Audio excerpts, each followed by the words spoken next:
बात करिए क्यों ये परेशान है गठबंधन के लिए? लाइव व्यू में नहीं है सर, क्यों परेशान है गठबंधन के लिए? डाउन अप नहीं हो रहा सर, क्यों परेशान है गठबंधन के लिए? कभी पटेल को निकाल दिए, फिर गठबंधन किए। हमारे एक नेता यहाँ बैठे हुए हैं, ये पिछड़ा के लीडर उत्तर प्रदेश में, आप गठबंधन किए। निषाद को आपने गाली दिया, आप गठबंधन किए। आप रामविलास पासवान से गठबंधन किए। बिना गठबंधन के हिम्मत क्यों नहीं होती? जवाब लेना अब आपका जवाब आ रहा है। जवाब आ रहा है। राष्ट्रवाद के नाम पर चुनाव लड़के दिखा दीजिए। रिलैक्स। हम जाति की बात नहीं करेंगे, जान देने की जरूरत नहीं है।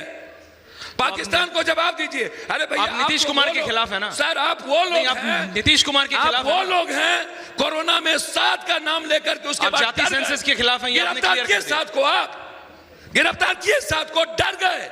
आप वो लोग हैं कि बाहर जाते हैं तो जाकर के मुसलमानों का पैर छूते हैं, राष्ट्रवाद के नाम पर दूसरे राष्ट्र अध्यक्ष का पैर छूते हैं, और यहाँ आकर के आप मुसलमान और पाकिस्तान करते हैं। चाइना के खिलाफ हिम्मत क्यों नहीं होती है आपकी बात करने की? सुधांशु जी, अरब की यूरोप के खिलाफ क्यों नहीं बात करने की? काउंटर आ रहा है, काउंटर। जाति है, जाति सच है, यहाँ आ गए और जाति घूम गए। नरेंद्र मोदी ने कहा मैं पिछड़ा हूँ।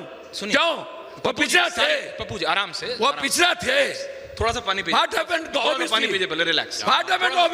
थोड़ा सा पानी दादा। आप बात करिए क्यों ये परेशान है गठबंधन के लिए? लाइव व्यू में नहीं है सर, क्यों परेशान है गठबंधन के लिए? डाउन अप नहीं हो रहा सर, क्यों परेशान है गठबंधन के लिए?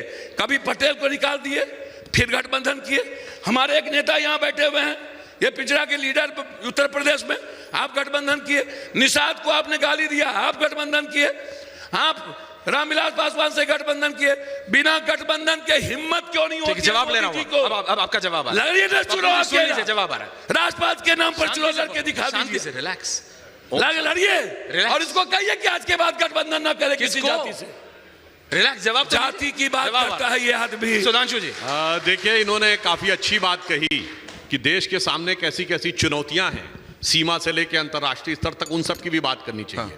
हाँ, प्रधानमंत्री की जाति पे मैं याद दिला देना चाहता हूं साहब, वो तो हम लोगों को अच्छी तरीके से याद है। इस देश में पहली बार प्रधानमंत्री की जाति कब बताई गई?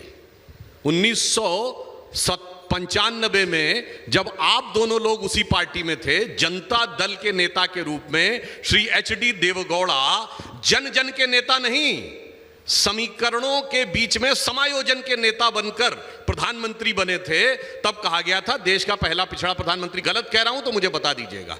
इसलिए वो बात, उस समय आप दोनों लोग उसी पार्टी में थे जिस पार्टी में पहली बार प्रधानमंत्री की जाति बताने की बात शुरू हुई। अब खैर, जो उन्होंने विषय उठाया वो इंपॉर्टेंट है। उन्होंने कहा चाइना की बात क्यों नहीं होनी चाहिए। बिल्कुल, आज देश के सामने कैसी कैसी चुनौतियां देखना चाहिए। चीन की स्थिति क्या है आप लोगों को पता है? रक्षा मंत्री गायब, पता ही नहीं है। विदेश मंत्री गायब, पता ही नहीं है 2 महीने से। और सुनिए, उसके ऊपर सवाल भी। सुधांशु भाई, आप 10 साल से क्या कर रहे हैं भाई? आप 10 साल पहले गाली देने के लिए बैठे, अपनी बात करिए ना। सुनिए, तो अपनी बात कर रहे हैं तो करिए ना। 10 साल और 5 साल अटल बिहारी वाजपेयी, 15 साल, 16 साल। बात तो होने एक एक करके उनकी बात पूरी बात आप करते हैं। बाबूजी, केसी जी शांति से बैठे। राजभर जी का नाम 2 बार लिया, आपको बता देता हूं ना। अरे भाई, कहां चल चुके भाई? रिलैक्स, शांति से। देखिए, चाइना के साथ हमने क्या किया है, याद करिए। धारा 370 पे चाइना जमीन आसमान एक कर गया, एक चीज नहीं ला पाया संयुक्त राष्ट्र में। ये समझिए, न्यूक्लियर सप्लाई ग्रुप में हमको वेवर मिला, जिसमें मनमोहन सिंह सरकार ने भी काम किया था। मैं ईमानदारी से कह रहा हूं, चाइना नहीं रोक पाया। मिसाइल टेक्नोलॉजी कंट्रोल रिजीम में हम सदस्य बने, चाइना नहीं रोक पाया। मसूद अजहर को हमने आतंकवादी घोषित करवा दिया, चाइना नहीं रोक पाया।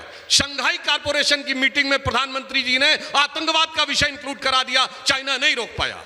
G20 समिट हुई, G20 के बाद आपको पूरी दुनिया के देशों ने नकार दी। पूरी हो जाने दीजिए, ऐसे अच्छा नहीं रहता सर। G20 के बाद पूरी दुनिया के कंट्री ने आपको नकार दिया। आपने बोला, कनाडा पर आपका विरोध किया, कोई बोला? आपने यहाँ कनाडा का सवाल किया, पूरा दुनिया ने आपका विरोध किया। केसी जी आराम से बैठे, कोई नहीं बोला। आराम से, आपके बीच में कोई नहीं बोला। अपने टर्म का इंतजार करिए, फिर जो उचित लगे बोलिएगा।